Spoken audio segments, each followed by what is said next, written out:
नमस्कार, मैं पवन कुमार यादव, प्रवक्ता रसायन विज्ञान, जैन इंटर कॉलेज कड़हल मैनपुरी। कक्षा 11 रसायन विज्ञान के अध्याय 2 परमाणु संरचना के अध्ययन के लिए आप सबके बीच प्रस्तुत हूं। हम लोगों ने परमाणु संरचना के पिछले व्याख्यानों में परमाणु की संरचना से संबंधित सभी तथ्यों को विस्तार पूर्वक पढ़ा और समझा। पिछले व्याख्यान में हमने अफबाउ के नियम के आधार पर तत्वों के इलेक्ट्रॉनिक विन्यास बनाने के सिद्धांत को सीखा और हमने जाना कि तत्व के परमाणु में नाभिक के चारों ओर कोषों में पाए जाने वाले कक्षकों में किस प्रकार इलेक्ट्रॉन वितरित होते हैं और इन वितरण के आधार पर हम कैसे जानेंगे कि कक्षकों का स्थायित्व क्या है, कौन से कक्षक अधिक स्थायी होते हैं और कौन से कक्षक कम स्थायी होते हैं। अर्थात कक्षकों के स्थायित्व से संबंधित अध्ययन हम आज के इस व्याख्यान में करेंगे। साथ ही हम इलेक्ट्रॉनिक विन्यास के आधार पर क्वांटम संख्याओं के निर्धारण का अध्ययन आज के इस व्याख्यान के अंतर्गत हम करेंगे। देख लेते हैं बिंदुवार कि आज के शिक्षण बिंदु क्या हैं। अर्धपूरित व पूर्णपूरित कक्षकों का स्थायित्व। दूसरा, तत्वों के इलेक्ट्रॉनिक विन्यास में हम धनायनों और ऋणायनों के इलेक्ट्रॉनिक विन्यास को बनाना सीखेंगे। साथ ही हम सीखेंगे इलेक्ट्रॉनिक विन्यास से क्वांटम संख्याओं का निर्धारण कैसे किया जाता है। परमाणु संरचना के व्याख्यान 8 में आइए हम अध्ययन करते हैं सबसे पहले अर्धपूरित एवं पूर्णपूरित कक्षकों के स्थायित्व का। हम जानते हैं कि अर्धपूरित कक्षक वे कक्षक होते हैं जो उन उपकोषों के कक्षक हैं जिनमें सभी कक्षकों में एक एक इलेक्ट्रॉन होता है। उदाहरण के लिए P3, D5, F7।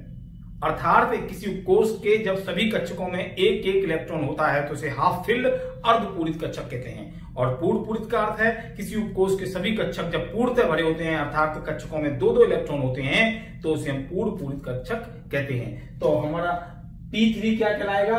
अर्धपूरित। इसी प्रकार D5 कहलाएगा अर्धपूरित। इसी प्रकार F7 क्या कहलाएगा? अर्धपूरित। और पूर्णपूरित के लिए क्या कहलाएंगे? उसी के P6। जब P के तीनों कक्षकों में दो दो इलेक्ट्रॉन होंगे तो फुल फिल्ड होगा, पूर्णपूरित होगा तो P6। और D10 ये पूर्णपूरित है और F14 ये भी पूर्णपूरित है। इन कक्षकों के स्थायित्व के क्या कारण हैं आज के इस हम टॉपिक में अध्ययन करेंगे।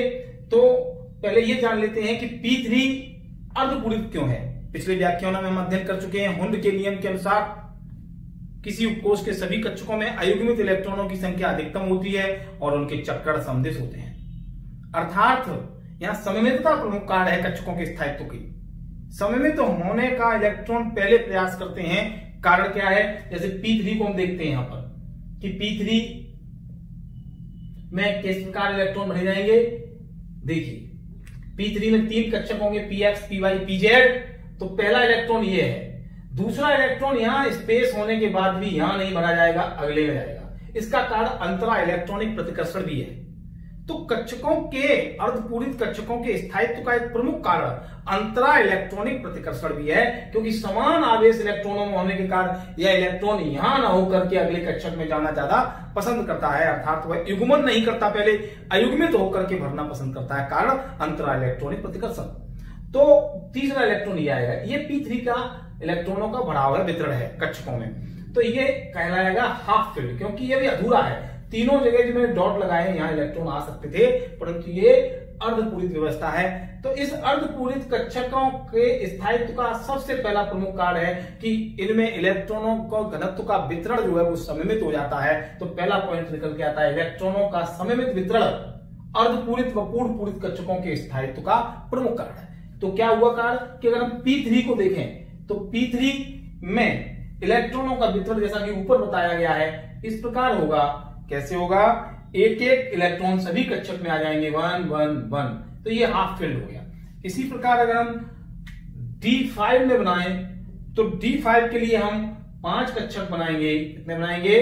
5 कक्षक बनाएंगे और पांचों कक्षकों में अंतरा इलेक्ट्रॉनिक प्रतिकर्षण एवं हुंड के नियम के अनुसार पहले समान चक्र के सभी कक्षकों में एक एक इलेक्ट्रॉन हो जाएंगे। तो ये D5 कैसा कहलाएगा? यह D5 भी अर्धपूरित कहलाएगा।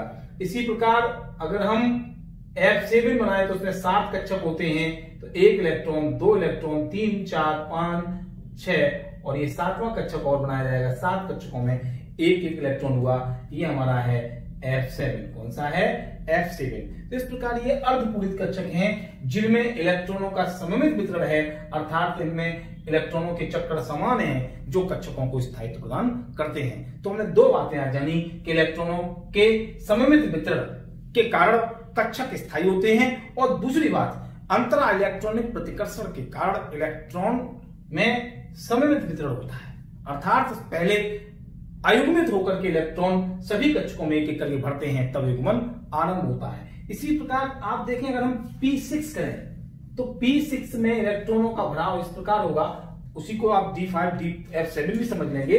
P6 में कैसे होगा? पहला, दूसरा, तीसरा। ये बहुत ध्यान रखने वाली बात होगी कि आप जान लें P6 का तीसरा इलेक्ट्रॉन कहां है, ये पहचानना बहुत आवश्यक है, क्योंकि इसी से आप क्वांटम संख्याओं का निर्धारण करेंगे, जो आज का हमारा अगला टॉपिक होगा, और इसी से आप अयुग्मित इलेक्ट्रॉनिक संख्या निकालना भी अंकित प्रश्नों के लिए सीखते हैं। तो आप जरूर सीखें कि P6 में इलेक्ट्रॉनों का क्रम क्या है भरने का, और कौन सा इलेक्ट्रॉन कौन सा है। ये पहला इलेक्ट्रॉन, इसको कहेंगे 1 इलेक्ट्रॉन, इसको 2, ध्यान से देखें, इसको 3, ये तीसरा इलेक्ट्रॉन ये है। यदि हम चौथा इलेक्ट्रॉन भरेंगे तो हम ब्लैक पेन से भरते हैं ताकि कलर चेंज करते हैं। ये चौथा, इस चौथे इलेक्ट्रॉन को 4 यहां लिखा, ये चौथा है, और ये हमारा 5वां है, और ये हमारा 6वां इलेक्ट्रॉन। इलेक्ट्रॉनों की पहचान जरूर करेंगे आप, सीखना, इलेक्ट्रॉनों की पहचान करना जरूर सीखेंगे कि हमारा कौन से नंबर का इलेक्ट्रॉन कौन सा है। तो यहाँ जो हमारा P6 हुआ, ये फुल फिल्ड है, जो कि एक स्थायी व्यवस्था होती है सममितता के कारण।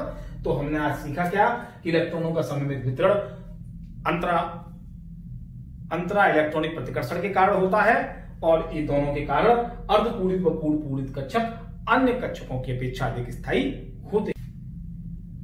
इसको हम क्रोमियम और कॉपर के इलेक्ट्रॉनिक विन्यास के आधार पर और अच्छे समझ सकते हैं, क्योंकि अफवाह के नियम के अनुसार पिछले व्याख्यान में हमने सीखा था कि जब हम क्रोमियम और कॉपर का इलेक्ट्रॉनिक विन्यास बनाते हैं तो उनके अंतिम कोष का एक s इलेक्ट्रॉन अंतिम से पिछले कोष के d उपकोष में चला जाता है, क्योंकि वहां d उपकोष अर्धपूरित एवं पूर्णपूरित स्थायित्व को प्राप्त कर लेता है। देखिए उदाहरण के द्वारा और समझ लेते हैं कि 24 क्रोमियम Cr का जब इलेक्ट्रॉनिक विन्यास बनाते हैं तो बनता है 1s2, 2s2, 2p6, 3s2 और 3 लिखेंगे, माफ कीजिएगा 3 लिखेंगे इसको, या लिखेंगे 3p6 आता है 3s2 के बाद, और फिर आता है 4s2, और अब बचेंगे 3d4। तो आप देखिए यहाँ d4 है, यदि d5 हो जाए तो अर्धपूरित हो जाएगा और व्यवस्था स्थायी हो जाएगी, कक्षक स्थायित्व को प्राप्त करेगा। अतः एक इलेक्ट्रॉन 4s2 वाला यहां चला जाता है, एक इलेक्ट्रॉन। तो विन्यास, वास्तविक विन्यास क्रोमियम का क्या बनता है? 1s2, 2s2, 2p6, 3s2, 3p6, 4s1 and 3d5, जिसका बढ़ाव इस प्रकार ही होगा। तो ये कक्षक स्थायी हो जाएगा। अगर हम 29 का बनाते हैं बच्चों तो कैसे बनाएंगे? 29 copper, 1s2, 2s2, 2p6, 3s2, 3p6, 4s2, और इसका अपेक्षित विन्यास नियमानुसार होता है 3d9। तो इसमें भी एक इलेक्ट्रॉन कक्षक को स्थायित्व देने के लिए यहां आ जाता है 3d में 1 इलेक्ट्रॉन यहां आ जाता है, जिस कारण ये इसका अपेक्षित विन्यास कैसा हो जाएगा, वास्तविक विन्यास कैसा हो जाएगा?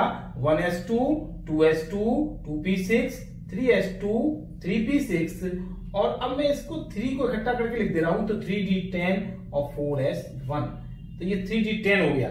यहां पर आप देखिए d10 पूर्णपूरित व्यवस्था, जो यहां नहीं हमने दिखाई है, दिखा देते हैं, माफ कीजिएगा, इस तीर के निशान को मत मानिए, और ये देखिए d10 कैसा होगा, देख लेते हैं कि d10, d में 5 कक्षक होते हैं, तो 5 कक्षकों में पहले इस प्रकार इलेक्ट्रॉनों का भराव होगा, फिर युग्मन आरंभ होगा, और इस प्रकार से युग्मन होकर के 10 इलेक्ट्रॉन भरे जाएंगे। तो ये d10 की व्यवस्था हो गई। तो इलेक्ट्रॉनों का सममित वितरण कक्षकों को स्थायित्व प्रदान करता है। अगला पॉइंट हम देखेंगे विनिमय ऊर्जा। कक्षकों के स्थायित्व का दूसरा प्रमुख कारण है विनिमय ऊर्जा। किसी उपकोष के विभिन्न कक्षकों में जब समान चक्कर के इलेक्ट्रॉन पाए जाते हैं तो उनकी प्रवृत्ति अपनी स्थिति को विनिमय करने की होती है, और इस विनिमय के कारण निकाय की ऊर्जा कम हो जाती है, क्योंकि ऊर्जा उत्सर्जित होती है। इस उत्सर्जित ऊर्जा को विनिमय ऊर्जा कहते हैं, अर्थात विनिमय ऊर्जा के कारण कक्षक स्थायित्व को प्राप्त करते हैं। तो हम विनिमय ऊर्जा के आधार पर कक्षकों के स्थायित्व को समझने के लिए एक उदाहरण दे सकते हैं कि अगर हम अर्धपूरित कक्षक दो ले लें, एक D4 ले लें, एक D5 ले लें, एक ले लें D4 और दूसरा ले लें D5, तो D4 व D5 के विन्यास के आधार पर हम उपकोषों के कक्षकों में इलेक्ट्रॉनों का वितरण करेंगे और उनमें विनिमय को देखें तो समझ लीजिए कैसे होगा।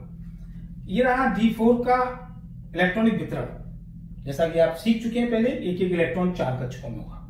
तो अब प्रथम इलेक्ट्रॉन ये है, इसका विनिमय किस प्रकार संभव है और इसमें कितने विनिमय संभव हैं, ये एक इलेक्ट्रॉन कितने विनिमय इसमें संभव हैं। तो इसके लिए आप देखिए कि पहले इलेक्ट्रॉन के लिए 3 विनिमय संभव हो सकते हैं। कैसे? एक यहां, एक यहां और एक यहां। पहले इलेक्ट्रॉन के लिए 3 विनिमय संभव हो सकते हैं। अतः दूसरे के लिए देखिए कितने होंगे। दूसरा इलेक्ट्रॉन जो है उसके लिए 2 विनिमय संभव हो सकते हैं।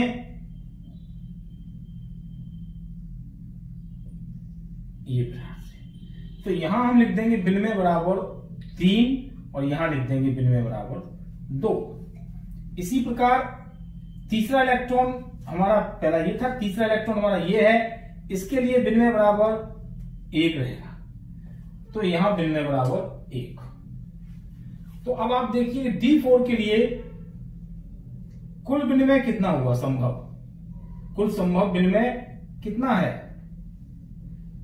3 + 2 + 1 = 3 2 5 और 1 6। कितना हुआ? 6। अब देखिए, अब हम देखते हैं D5 के लिए। किसके लिए देखते हैं? D5 के लिए। D5 का वितरण इस प्रकार होता है, सभी कक्षकों में एक एक इलेक्ट्रॉन। प्रथम इलेक्ट्रॉन ये है, पहले इसके लिए देखते हैं, 1 2 3 और 1 4, तो यहां हो गया 4। इसी प्रकार द्वितीय इलेक्ट्रॉन ये है, इसके लिए 1 2 और 3, तो यहां लिखेंगे 3। इसी प्रकार तृतीय इलेक्ट्रॉन के लिए देखेंगे, ये रहा 1 2, तो यहां लिखेंगे 2। और इसके बाद ये रहा फोर्थ इलेक्ट्रॉन, जिसके लिए 1 विनिमय संभव है, तो हम यहां लिखेंगे 1। अब इसके आधार पर कुल विनिमय यानी D5 में कुल विनिमय जो संभव हैं उनकी संख्या कितनी हुई? 4 4 + 3 + 2 और +1, तो इनको जोड़ते हैं 10। तो विनिमय किसमें ज्यादा है? D5 में। अतः D5 कक्षक अधिक स्थायी होगा। अतः D5 कक्षक या D5 उपकोष अधिक स्थायी होंगे।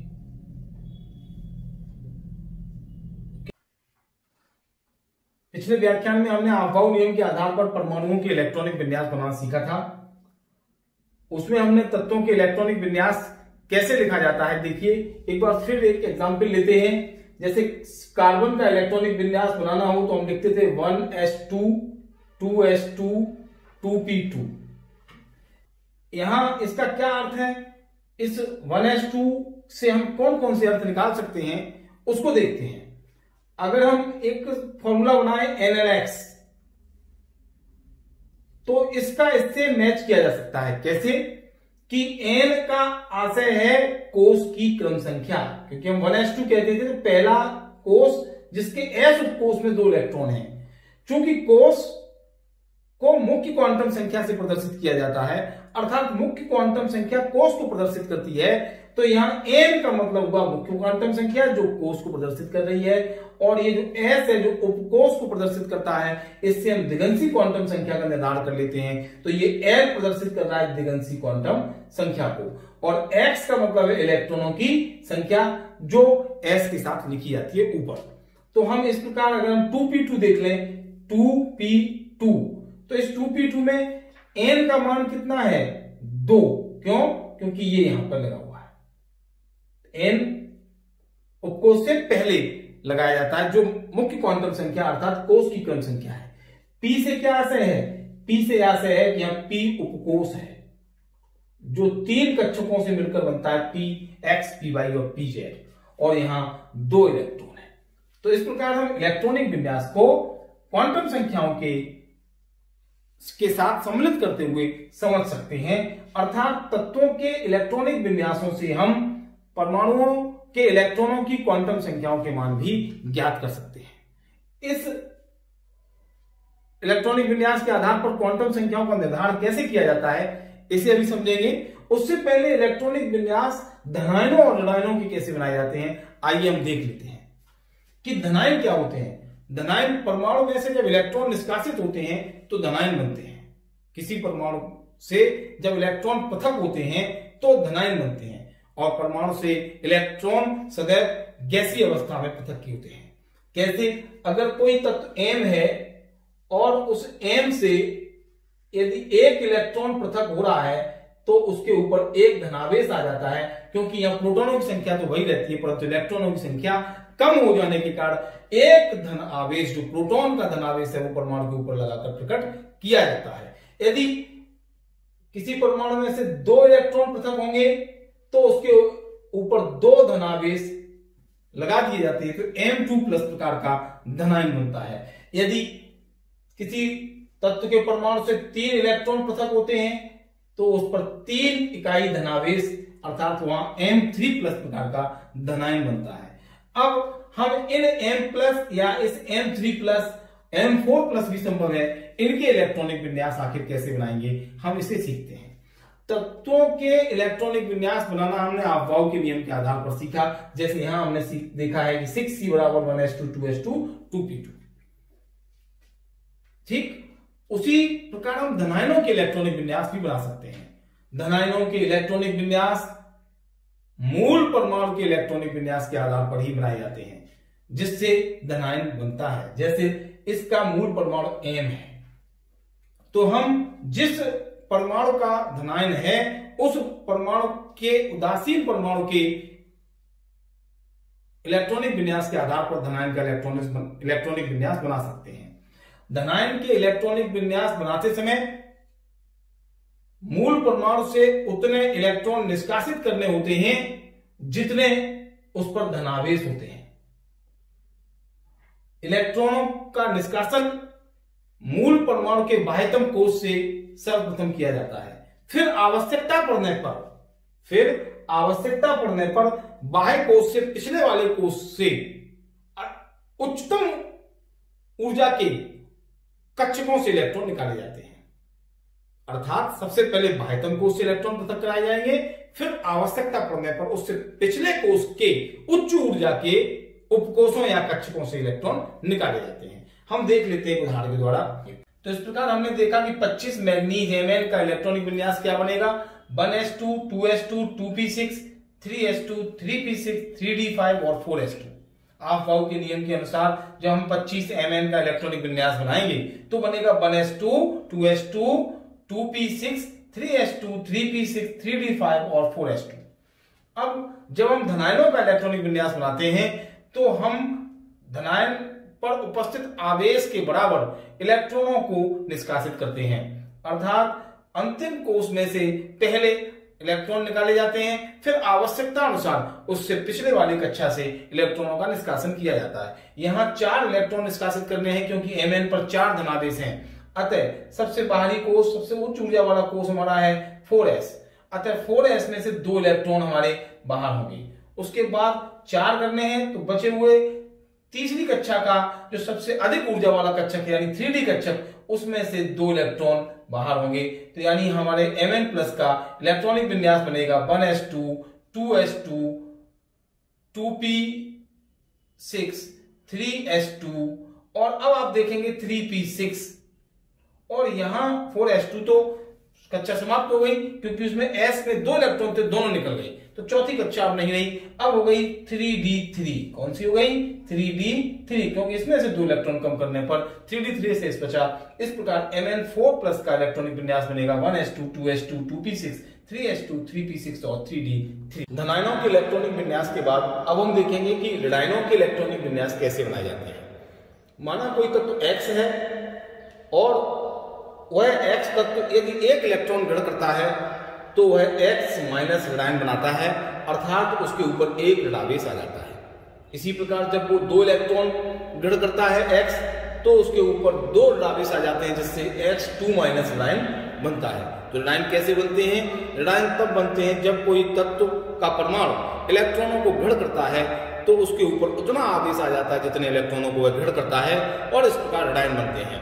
तो X अगर 3 इलेक्ट्रॉन ग्रहण करेगा तो उसके ऊपर 3 ऋणावेश आ जाएंगे, जिससे X3 माइनस आयन बनेगा। हम उदाहरण ले लेते हैं ऑक्सीजन को। ऑक्सीजन आयन अर्थात O2 माइनस का इलेक्ट्रॉनिक विन्यास आखिर कैसे बनाएंगे, आइए देखते हैं कि O2 माइनस के इलेक्ट्रॉनिक विन्यास को बनाने के लिए हम पहले ऑक्सीजन के मूल परमाणु का इलेक्ट्रॉनिक विन्यास बनाएंगे। तो ऑक्सीजन का परमाणु क्रमांक होता है 8, तो 8O का जब हम इलेक्ट्रॉनिक विन्यास बनाते हैं तो आता है 1s2 2s2 2p4। जब हम O2 माइनस का इलेक्ट्रॉनिक विन्यास बनाएंगे तो हम उतने इलेक्ट्रॉन ऑक्सीजन के मूल परमाणु में ग्रहण कराएंगे, प्रवेश कराएंगे, जितना उसके ऊपर आवेश है। इसके ऊपर 2 माइनस आवेश है ये, तो 2 इलेक्ट्रॉनों को यहाँ एंटर कराएंगे और यह 2 इलेक्ट्रॉन उस कक्षा में, उस उपकोष में जाते हैं जो वाह्यतम कोष है और जो अधूरा है। तो यहाँ 2p4 में 2 इलेक्ट्रॉन प्रवेश कर सकते हैं, जिससे कि p6 हो जाएगा। तो ये दोनों इलेक्ट्रॉन p4 में वाले p उपकोष में चले जाते हैं, जिससे विन्यास बनता है 1s2 2s2 और 2p6। इस प्रकार ऋणायनों के इलेक्ट्रॉनिक विन्यास मूल परमाणु में इलेक्ट्रॉनों को प्रवेश करा के बनाए जाते हैं। उतने इलेक्ट्रॉन सबसे बाह्यतम कोष में प्रवेश करते हैं जितना उस आयन पर ऋणावेश उपस्थित होता है। तो अब हमने सीखा कि ऋणायनों के इलेक्ट्रॉनिक विन्यास कैसे बनाए जाते हैं। तो इलेक्ट्रॉनिक विन्यास के आधार पर क्वांटम संख्याएं हम लोग ज्ञात करना सीखेंगे। सबसे पहले देखते हैं 4f7 का एक एग्जाम्पल ले लेते हैं। मान लो कोई इलेक्ट्रॉनिक विन्यास इस प्रकार लिखा हुआ है 4f7। तो 4f7 का F कक्षक का जो 60वां इलेक्ट्रॉन होगा उसके लिए चारों क्वांटम संख्याओं के मान अगर पूछे जाते हैं तो कैसे निकालें, इसी प्रकार के प्रश्न आते हैं। तो देखें इसमें 4f7, तो हम लोगों ने पीछे देखा NLX में कि यहां जो 4 है ये हमारे मुख्य क्वांटम संख्या है जो कोष को प्रदर्शित करती है, तो जिसके लिए हम लिखेंगे n बराबर 4। क्या हम लोगों ने पहले देखा था NLX, तो ये n क्या है? मुख्य क्वांटम संख्या, उसके आधार पर n बराबर 4 और L बराबर कितना आ जाएगा? 3। क्यों आ जाएगा L बराबर 3? क्योंकि हम जानते हैं S, P, D और F के लिए क्रम से L के मान 0 1 2 और 3 होते हैं। क्या होते हैं? 0 1 2 और 3 होते हैं। तो F उपकोष के लिए L का मान 3 होगा। कितना होगा? 3। तो L बराबर 3 हो गया। M कक्षकों से निर्धारित होता है। चुंबकीय क्वांटम संख्या का मान कक्षकों से निर्धारित होता है, या हम कहें चुंबकीय क्वांटम संख्या कक्षक को प्रदर्शित करती है, कक्षक को निर्धारित करती है। कैसे? कि L बराबर अगर 3 है तो M के संभावित कितने मान हो सकते हैं? M के संभावित मान हो सकते हैं -3 से लेकर 0 सहित +3 तक। तो -3 -2 -1 0 +1 +2 एंड +3। अब इनमें से कोई एक मान होगा F के 7वें इलेक्ट्रॉन के लिए। कैसे हम तय करेंगे? हम ऐसे तय करेंगे कि हम F उपकोष के सभी कक्षकों में इन 7 इलेक्ट्रॉनों का बढ़ाव करेंगे हुंड के नियम के अनुसार। तो हमने देखा कि F उपकोष 7 कक्षकों से मिलकर बना होता है। तो पहला इलेक्ट्रॉन, दूसरा इलेक्ट्रॉन, तीसरा इलेक्ट्रॉन, चौथा, 5वां, 6वां और 7वां ये इलेक्ट्रॉन हमें है। इसके लिए हम सभी क्वांटम संख्याओं का मान निर्धारित कर रहे हैं। n का मान क्रम से 4 और L का 3 आया है। तो m के मान, इन 7 मानों को हम प्रत्येक कक्षक के लिए लिख लेंगे कि -3 -2 -1 0 +1 +2 और ये +3। तो ये +3 आया जो अंतिम इलेक्ट्रॉन के लिए है। इसलिए m का मान हमारा +3 आएगा। क्या आएगा? +3। ये आप ध्यान रखिए। ये जो लिखे वो हमने संभावित मान लिखे इन कक्षकों के लिए, परंतु 4f7 के 7वें इलेक्ट्रॉन के लिए m बराबर +3। अब डायरेक्शन में इलेक्ट्रॉन है तो चुंबकीय क्वांटम संख्या के मान के बाद हम ज्ञात करेंगे चक्कर क्वांटम संख्या यानी s का मान, तो ये आएगा +12। इस प्रकार ये चारों क्वांटम संख्याओं के मान हमने ज्ञात किए। एक और उदाहरण देखते हैं, सोडियम जिसके लिए परमाणु क्रमांक 11 होता है, उसके अंतिम इलेक्ट्रॉन के लिए, जब अंतिम इलेक्ट्रॉन के लिए इलेक्ट्रॉनिक विन्यास, अंतिम इलेक्ट्रॉन के लिए क्वांटम संख्याएं पूछी जाए तो आप इलेक्ट्रॉनिक विन्यास बना लें परमाणु क्रमांक के आधार पर। तो 11 Na बराबर लिखेंगे हम 1s2 2s2 2p6 3s1। तो लास्ट इलेक्ट्रॉन तीसरी कक्षा के s उपकोष में है 3s1, वो बाहरी कक्षा जो है वही अंतिम कक्षा है, तो अंतिम इलेक्ट्रॉन सबसे बाहर वाली तीसरी कक्षा के s उपकोष में है। तो इस 3s1 के लिए करेंगे तरीका हमारा यही रहेगा, तो हम क्या लिखेंगे फॉर 3s1। 3s1 है तो यहां पर 3 क्या है, कोष की क्रम संख्या जो मुख्य क्वांटम संख्या को तय करेगी, तो n बराबर हो गया 3। अब l बराबर कितना हुआ, s उपकोष है तो ये l बराबर 0 हो गया, कितना हो गया 0। और जब l का मान 0 है तो एक ही कक्षक होगा तो m बराबर भी 0 होगा, क्योंकि एक ही कक्षक होगा जिसमें पहला इलेक्ट्रॉन ये है। तो इसके लिए l का मान 0, तो आप माइनस से लेकर 0 तक +0 तक लिखते तो वो मान 0 हो गया, m का केवल एक मान होगा, क्योंकि किसी उपकोष में जितने कक्षक होते हैं चुंबकीय क्वांटम संख्या के उतने ही मान होते हैं, तो एक कक्षक है केवल एक मान होगा और उसका मान कितना होगा। अब हम देखते हैं जब चुंबकीय क्वांटम संख्या m का मान 0 है 3s1 के लिए और 3s में केवल एक इलेक्ट्रॉन है, अब इसी इलेक्ट्रॉन के लिए जब हम चक्कर क्वांटम संख्या का मान ज्ञात करेंगे, s का मान ज्ञात करेंगे, तो वह +12 अथवा -12 कोई भी हो सकता है। जैसे हम +12 लिख सकते हैं और -12 भी लिख सकते हैं, ठीक। तो s बराबर +12 और -12 NLMS। तो इस प्रकार परमाणु संरचना अध्याय के व्याख्यान 8 में हमने इलेक्ट्रॉनिक विन्यास के आधार पर क्वांटम संख्याएं ज्ञात करना सीखा।